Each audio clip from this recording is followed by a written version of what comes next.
What's up, Southeast Michigan Podcast? When our community wins with us, we want to ensure you've maximized your ROI.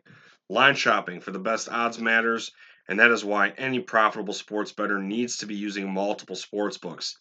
Thankfully, there has never been a better time to get signed up, and we are here to connect you with the best promotions industry wide. Using our link, signupexpert.com/southeast. You can get access to all sports books in your region, along with a review of each platform and its unique features. Most importantly, this page automatically connects you to the top promotions at each book, allowing you to start line shopping with an enhanced bankroll. If you want to take advantage of these benefits, like Fanatic Sportsbook right now, bet and get up to $1,000 in bonus bets, then please consider signing up for the next book at signupexpert.com/southeast.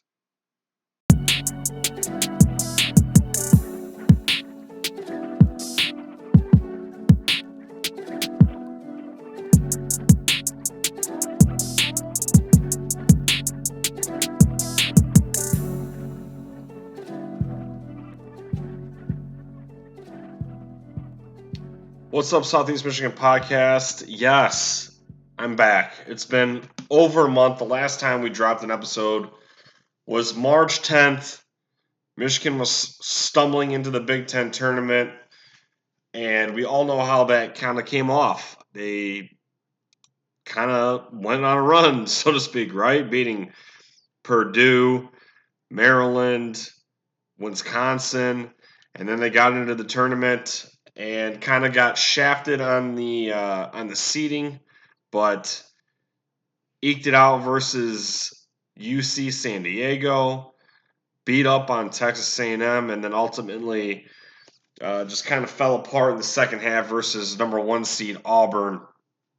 And at the end of the day, Big Ten tournament champs, after dead last in the previous season under Juwan Howard, March 2nd, 5th, and 9th weren't good days. They lost 3 in a row there: Illinois, Maryland, Michigan State, not particularly in any sort of competitive fashion, got basically blown out just by the scoreboard there in those 3 games. But those 3 Big Ten tournament victories got them the conference tournament championship. And, of course, back at that point in time, a lot of Michigan and Michigan State fans were beefing online of, which title means more, the regular season championship or the tournament championship. And arguably, it's quite a feat for someone to be crowned conference champion of the season, but it's also, nothing to sneeze at for the Big Ten tournament championship. It's still a great accomplishment from what the team did after a pretty tumultuous, final couple seasons with Howard. But anyways, we'll get to the Michigan hoops here later in the episode. But I want to thank you for coming back. Of course, the Southeast Michigan podcast is free and available wherever you watch or listen. Up on YouTube, click the bell for notifications when I do drop episodes. I know, like I said, it's been a while, but I'm glad to be back. And, leave a show review. That would be much appreciated. And, of course, if you go in the show notes, the links for the social media accounts will be there, and you can follow me there. The hiatus was not expected. Just way too much has gone on personally, and a lot of days, anytime I had free time, it's just been dedicated elsewhere. But a lot of personal things have happened, good and bad, and so I just want to get over that bridge and start hammering out the content like I intended, like I want to. But like I said, this episode, quick and easy one here. We're going to hit Michigan hockey and basketball. Not anything breaking, but I wanted to give my opinions and thoughts on where the programs stand. And then later this week, I'm going to try, maybe even later tonight, record some Michigan football stuff. Lots been going on. A lot has happened. And, of course, we just had the NFL draft this past weekend, so we'll chit-chat about, where the Wolverines, landed and my thoughts on that. So let's get into the first segment if my Microsoft Word will open. So Michigan hockey, of course, wasn't the season that we wanted. I read an article. I forget where it was at. I read an article back before the NCAA tournament started, and I can't remember the date on it. It could have been from last year, it could have been from earlier this year, or some point during the season. But it just highlighted that the program kind of faced some changes that ultimately could have played as a factor to why the season didn't pan out the way it did. One of them, and the most notable one, was Rucker McGroarty.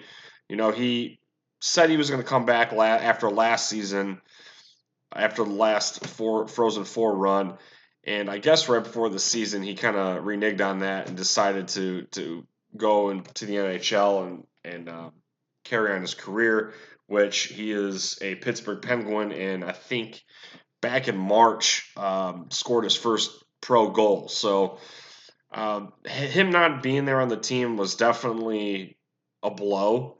But because of the chemistry aspect that the article was pushing, it was basically saying that um, that is just one of the many things that plague the team.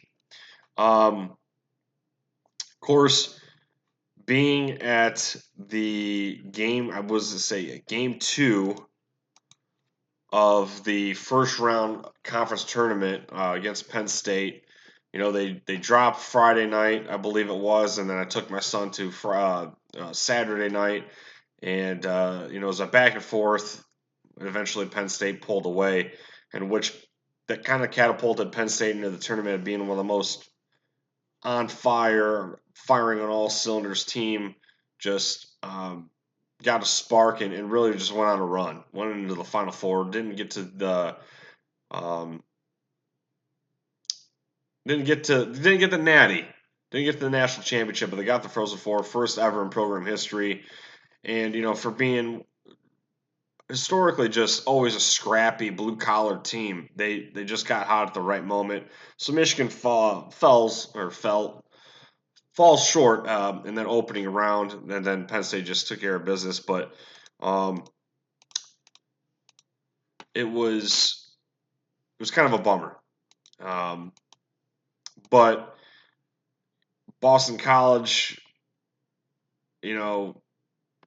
Denver, Minnesota, it was just finally nice to see other teams kind of break through because like I said, Boston College, Denver, Boston U, Minnesota State, even UMass, just always the same teams, and it was just kind of like watching the NBA Finals there with like LeBron always having a hand in the conference finals or the NBA Finals. It's just some nice to see some new blood.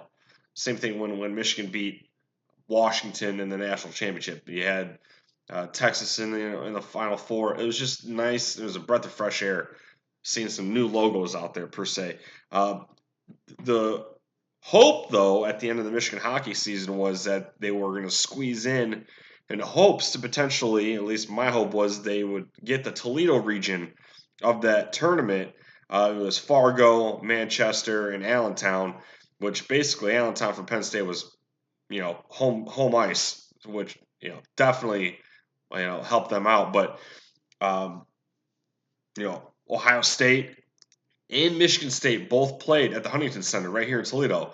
I don't live in Toledo, but I mean it's 15 minutes away downtown, and Ohio State loses to Boston University, and Michigan State got beat by Cornell.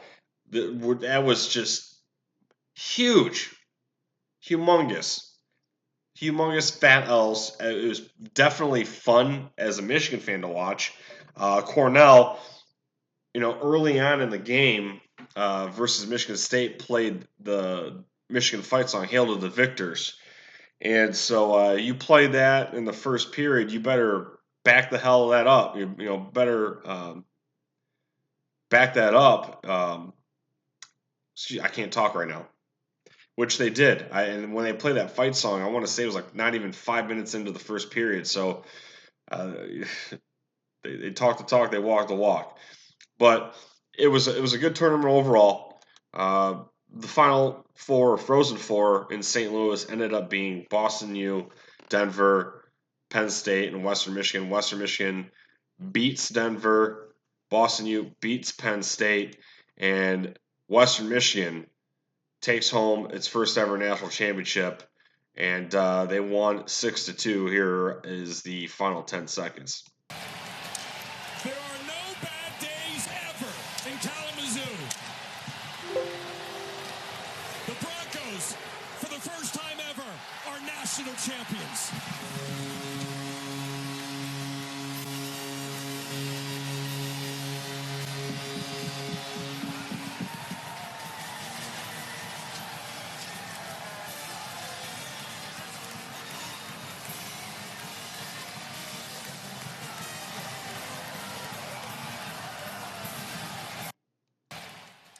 So right there, you can hear the end portion of that. But yeah, kudos to Western Michigan. I believe Michigan split a series with them back in like October, November, very beginning of the season. Um, Michigan or Western Michigan is traditionally a pretty good program. They're nothing to sneeze at. They're usually in the top 10 all year long, and even a couple years ago, they uh, had a really good team. They had a Hobie Baker finalist, if I'm not mistaken. Um, but all in all, it is what it is. Michigan hockey um, is going to hit the portal hard. Okay, they got to retool and revamp, and I've said it before in this podcast. Does Michigan? Or I'll pose the question: does Michigan have a program problem, or do they have a Brandon Naruto problem? And of course, you're either on the side that Brandon Naruto needs to do something, potentially even lose his job, and then on the other side of the fence, it's like, dude, are you crazy? You went to two Frozen Fours in a row, and like I said, it's a program. Um, it's a program thing. You're judging what you've seen in recent history. I did, the two Frozen Fours in a row are nice, back to back Big Ten tournament champions. Before this year, winning in Minnesota both times 4-3, which was not an easy feat, right? But Michigan, just like up until 2023 with football, it's been a long time since that last championship, the last natty, and something's got to give. Michigan is. I explained it to some friends of mine and to some other people who don't particularly watch college hockey all the time. Michigan is like the Calipari Kentucky Wildcats of the college basketball, college hockey, like the home for the one and dones. Very talented dudes come in, um, and for whatever reason, they get outplayed and taken out down the road. I remember one year they had a bugaboo with Notre Dame, and Notre Dame's strength that season was they just had a lot of guys who played hockey together for a long time. They were in their mid 20s. Michigan was just full of young studs. They just didn't have the experience. And so it's just always one thing. And this year or the last couple years, even though they've had success at times, just the defensive play lacks. Fundamentals lacks. When they face a team like Michigan State in recent history here, these last two seasons, Michigan State just outdoes them all in all categories. Clean, crisp passes, good on the forecheck, good on the back.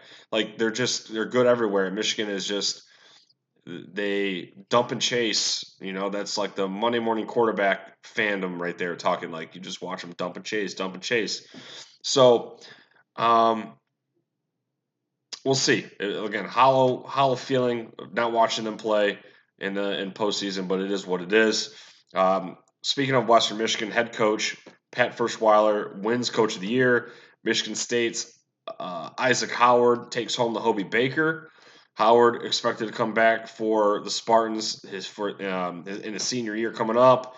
He would be the first Hobie winner to return to school since 05-06, and he's the first Spartan to do or to win the award since 2001. Michigan Wolverine Michael Hagee wins the Big Ten Freshman of the Year. They had a bunch of kids on the all academic team.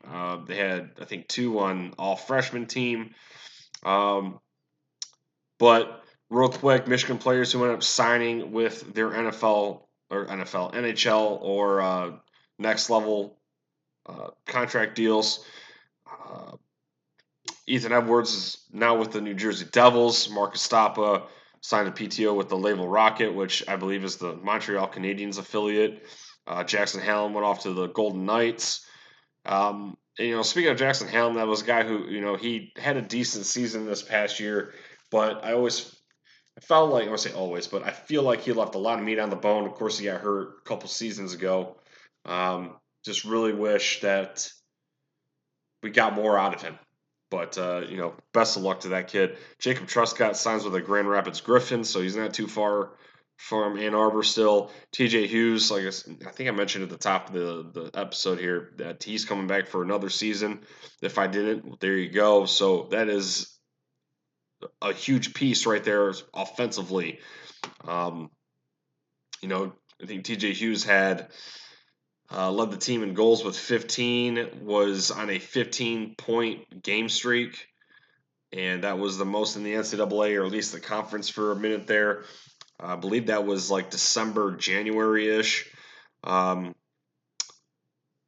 coming in at least, portal-wise, Jaden Perrone from North Dakota scored 21 goals at 16 assists in 70 games for the Fighting Hawks.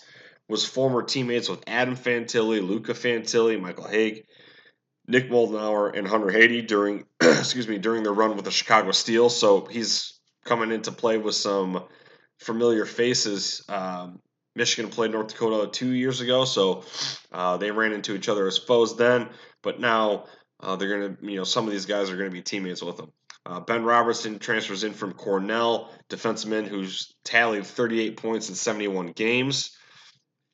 So hey, he's got the experience of beating the Michigan State Spartans. So hey, we'll take it, right? Forward Evan Werner, he's off to Notre Dame. It sucks that college hockey doesn't get a lot of notoriety unless you go out and hunt down the avenues to learn about it. Because I knew about the commits that are coming in and stuff like that, but had no idea anything about who we lost. So yeah, Evan Werner, who I liked, he's off to Notre Dame. Goaltender Cameron Corpy transfers to Union College. I liked Cameron Corpy more than I did Logan Stein. So losing Corpy really sucks. He was a freshman this past year. He was part of that all freshman team with Hagee. So best of luck. And that's just another thing of the criticism for Brandon Rado is just the platoon swap of goalies. I know some teams do it, but I felt like you just ride with the one horse and don't change it up. But that's why I'm an average Joe, not a college head coach. Forward William Whitelaw transfers to Western Michigan. William Whitelaw, former Wisconsin Badger. I really like that kid, especially. I don't know. I feel like that's a pretty big blow.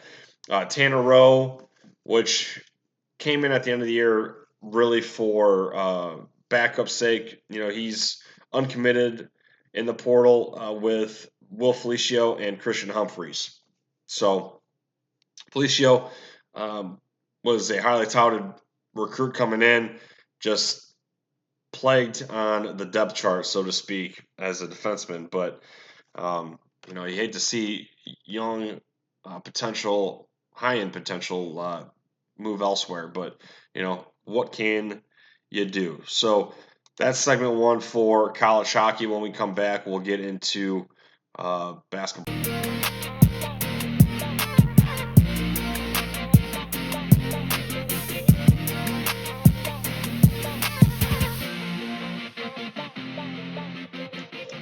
All right, I know I kind of rambled in the intro of the episode of Michigan basketball and stuff like that. But real quickly, we'll get into some not breaking news, I guess. I mean, stuff that you already know, but portal wise, Michigan loses some, gets some back in return. Chase Howard off to Fordham. Justin Pippen moves on to Cal. Sam Walter leaves for SMU, which was kind of a bummer. Really, injury plagued year, I guess, as a Wolverine. Really was hoping that he'd be that almost like a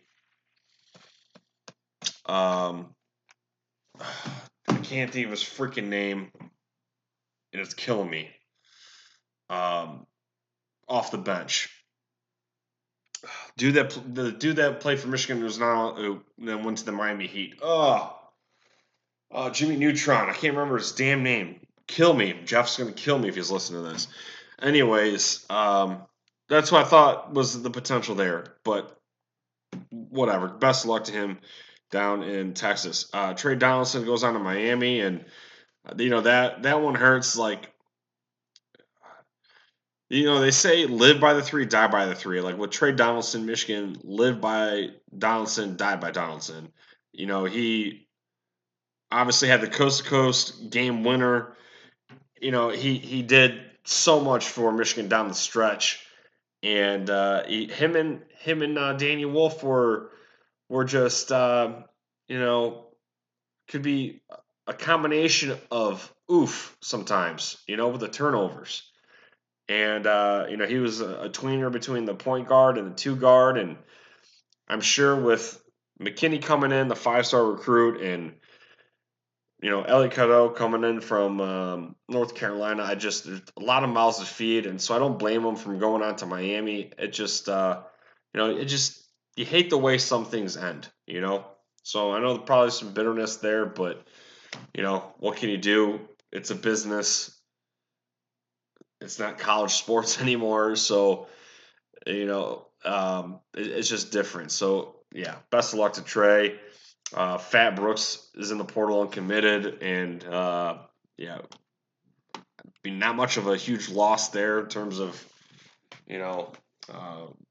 all the playing time. It's not really nothing too detrimental. But Michigan, like I said, did add point guard Elliot Cadeau from Cadeo, I don't know, from the Tar Heels. They get two power forwards, one Morez Johnson from Illinois, the other one Yaxel Lenenborg from UAB, and center Andy Mara from UCLA. So year 2 under Dusty May, you can see of kind of the makeup that he wants. You want damn, that frog that's riveting outside my front door sounds like he's in the front door, inside the house. Good Lord. So how do I want to word this? Basically, you want not the superstar ball players. You want the right ball players, and that's what he's doing. And it's good. It's good to see. Danny Wolf had an opportunity or had a choice to come back. But he's going pro. We've seen Michigan guys leave earlier than they should have. And in terms of Danny Wolf, I think it's the right move. I think if he comes back, it's going to be kind of more of the same. I think in order for him to improve, it's going to have to be at the next level under the coaching staff up in the pros, but. As a lifelong Michigan fan, Danny Wolf, said on the social media that he had the time of his life, the year of his life. It just, it didn't go completely to waste. Like I said, Big Ten tournament championship, so it didn't go away empty-handed. But he deep down wanted to, of course, do more. The ultimate prize is conference championship and a natty, but. Nothing to sniff at, to brush off. I think Danny Wolf, did enough. Gonna miss Vlad Golden. I wish he had like one more year, or I wish he came here for his junior year. If we just got Dusty 1 year prior, but I mean, basically, not breaking any news, just going over who's coming in, who's going out. Same thing with Justin Pitt. I just think you got a lot of guards, a lot of bodies. We'll see what happens. Um, Fingers crossed. I mean, maybe it's official already, but hopefully, like all these guys who want to transfer in can transfer in. You know, we had that issue with was it Elliot Love or Christian Love, Chris Love, or whatever the other Tar Heel player. You know, couldn't transfer his credits over, so that was Bupkis. So hopefully all these guys come in and can contribute for sure. But obviously the makeup of this team is going to be run the floor, high energy, and make good solid passes. Hopefully knock down some shots and be physical on the boards. This is Big Ten Conference is a tough physical league, and Dusty is willing and is aggressive in recruiting and transfer portal stuff to adapt to that part of the what that brings. So super excited. Before we go, if you guys miss it, college football 26 has been announced. Release date wise, July 7th is the early date. If you pre-order it and all that good stuff, the standard release is July 10th. They're getting a new scoreboard on the screen. Lowe's and Metallica partnership, so might see Virginia Tech get Enter Sandman, as like that third, where they do that the third quarter, just like Mr. Brightside with Michigan. So that is really really cool to bring in. Hopefully they bring in some more music, and hopefully they can eventually bring in Mr. Brightside for Michigan. I highly doubt it. There's a lot that goes into the licensing and the copyright and all that crap. But it's really cool to see Lowe's and Metallica coming in. And I mean, I'm not going to ever pick Virginia Tech as a dynasty team, but it'd be cool to rock with them on exhibition or something, or even just play there. High school is back in Road to Glory, which is sorely missed. This last 25 is a good game. It's fun, but Road to Glory is not the same without the high school aspect of it. Real coaches will now be in the game. Otherwise, it's just been generic dudes. Um, and they're, it seems like when you even do a creative coach, it seems like I mean, not even when the creative coach, I like all coaches in the game. Everybody looks like they're 19 years old.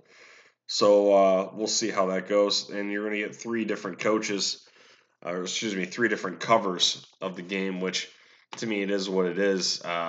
I don't collect the covers. I don't really care who's on the cover. I'm going to play it regardless. If it's Donovan Edwards, Charles Woodson, Desmond Howard, did I say Denard Robinson? Any Michigan guy in there or any Buck on there, I'm still going to buy and play. It doesn't, no sweat off my, what, to play. And side note, I don't know why, but this is the second year Arch Manning has opted out of the game, and so has Steve Sarkisian. So hey, I don't know. I didn't read into it. Maybe they explained why. I think Arch Manning's last year, his explanation was kind of douchey and kind of stupid. It's just like just opt in the game. Who cares? So yeah, I read that today actually that they're not going to be in the game. So just like Bill Belichick's never in the Madden games, Steve Sarkisian will probably just be some basic white guy with a clipboard and a polo on the sidelines. Which they got to get some new swag for the coaches in these games. You look on the sideline and it's like, or when you create a coach, it's like you either wear a Vince Lombardi suit or you wear like a polo. Like you either look like Vince Lombardi or you look like I don't even can even compare it, like James Franklin or something. Either way, hopefully they add a little more drip there to that. But anyways, thank you guys for tuning in. I'll be back, like I said, either tomorrow, tonight, whatever, or later this week for Michigan football. We'll catch up on that. But anyways, go blue, and catch you guys next time.